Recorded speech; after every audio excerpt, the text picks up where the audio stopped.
কি মা, আপনি আপনি কাঁদছেন কেন? আপনি মাকে কি বলেছেন? থাক রামচন্দ্র, আপনি বলুন, আমি শুনবো কৃষ্ণকিশোর বাবু।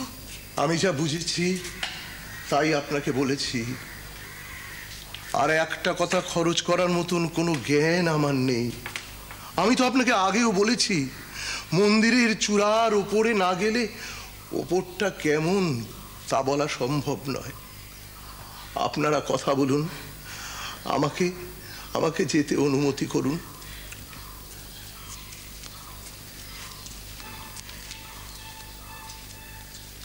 মা, এখন আমি কি করব রামচন্দ্র? উনি কি আপনাকে ছোট ভরচাজ প্রসঙ্গে কিছু বলে গেলেন? ঠাকুরকে নিয়ে এখন কি করি? যখন এসেছিল তখন তো এসব কোনো লক্ষণ ছিল না, আর আমিও তখন কিছু বুঝতাম না। মন্দিরে আসতাম, লোকের মুখে শুনতাম, কিছুটা বিশ্বাস করতাম, আর বাকিটা করতাম না। এ নিয়ে আপনারা তো সংকট বোধ করার কি আছে মা? মন্দিরের এমন দেব আবেশ, এই তো আপনি চেয়েছিলেন। শুধু আপনি কেন, আপনি, মথুর, আপনারা দুজনেই। মথুর নিজে আমাকে বলেছে সেই কথা। ঈশ্বরের অসীম কৃপা, এ আমাদের পরম প্রাপ্তি যে এমন একজন উঁচু মার্গের সাধক আমাদের মন্দিরে এসে আশ্রয় নিয়েছেন। সেই প্রাপ্তি নিয়ে এতদিন আমি নিজেও তো তৃপ্ত ছিলাম। এতদিন জানতাম যে দেবালয়ের সেবা পূজা দেবল ব্রাহ্মণরাই কেবল করে থাকেন। সেবা পূজার বিনিময়ে তারা তাদের জীবিকা নির্বাহ করেন। কিন্তু আমার মন্দিরে প্রথম থেকেই এর ব্যতিক্রম। বড় ভট্টাচার্য রামকুমার চাটুর্যে মশাই ছিলেন একজন নিষ্ঠাবান ব্রাহ্মণ, শাস্ত্রজ্ঞ, দিগ্গজ ব্রাহ্মণ। তিনি আমার মন্দিরে পুজো করতে এসেছিলেন কেবলমাত্র বৃত্তি নির্বাহের জন্যই নয়। তিনি এসেছিলেন দেব আবিষ্ট হয়ে ব্রাহ্মণ্য ধর্মের কুপমণ্ডকতাকে দূর করতে।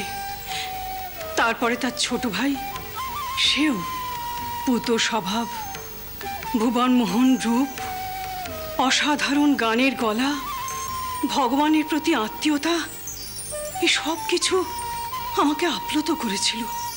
আমি আমি আজও আপ্লুত। কিন্তু কিন্তু কিসের কিন্তু মা? কিসের দ্বিধা? দ্বিধা নয়, এক অপরাধ বোধ। এ আমি কি করছি আমি জানি না।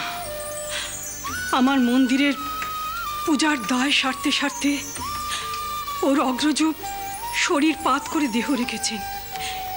এবার ও নিজেও কথায় কথায় বাহ্য জ্ঞান হারায়, নাওয়া খাওয়ার ঠিক নেই, নানান রকম কষ্ট যন্ত্রণাকে অনুষঙ্গ করে তুলেছে। চিকিৎসায় ফল দিচ্ছে কি দিচ্ছে না, আমার আমার বড় ভয় করছে বড়বাবু।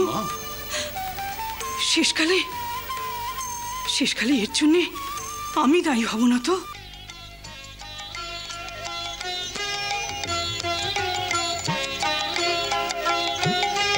মামায় ঘোরাবি কত, মামায় ঘোরাবি কত, পলুর চোখ ঢাকা বলদের মতো, মামায় ঘোরাবি কত, মামায় ঘোরাবি কত।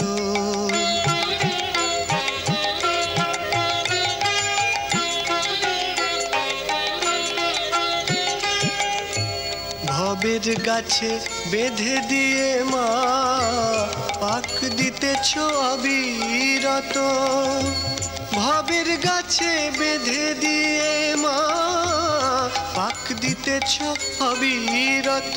তুমি কি দোষে করিলে আমায় ছটা কলুর অনুগত, মামায় ঘোরাবি কত, মামায় ঘোরাবি কত।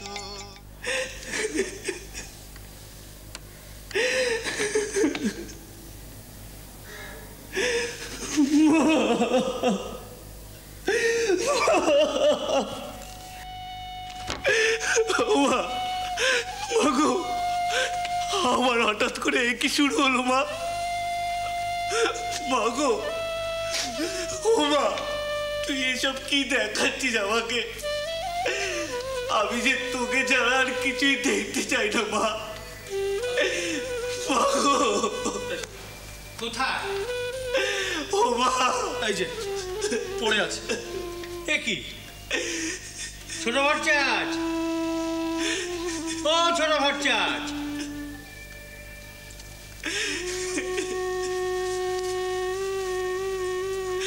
আমি গো, আমি কবরেজ মশাই। আরে চিনতে পারছিস না?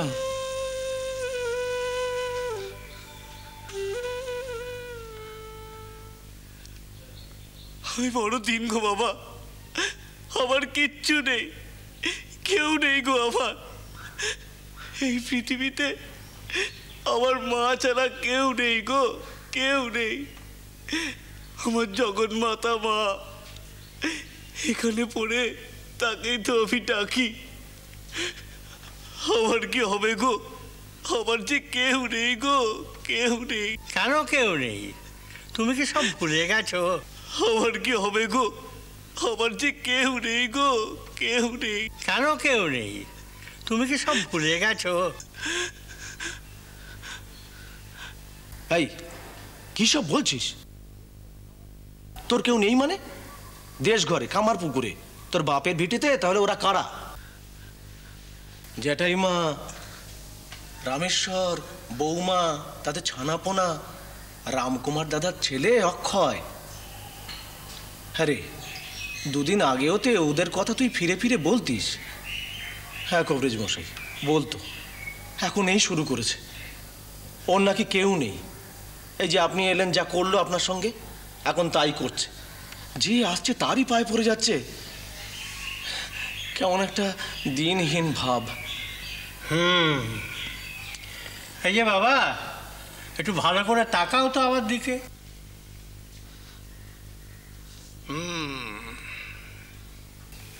বেশ স্বচ্ছ দৃষ্টি, কোনো গোল নেই। এসো তো বাবু, তোমাকে একটু ভালো করে পরীক্ষা করি। অবশ্য আমার কবরেজি বিদ্যের মধ্যে তুমি পড়ো না। দেখি তোমার নখটা, দেখি নখগুলো ভালো করে তুলে ধরো তো দেখে।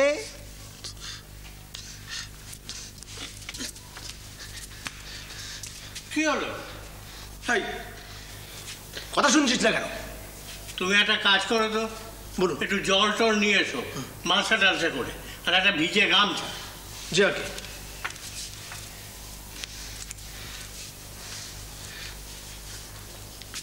সামনে তো কেউ নেই, এখন আমাকে বলো তো তোমার ব্যাপারখানা কি?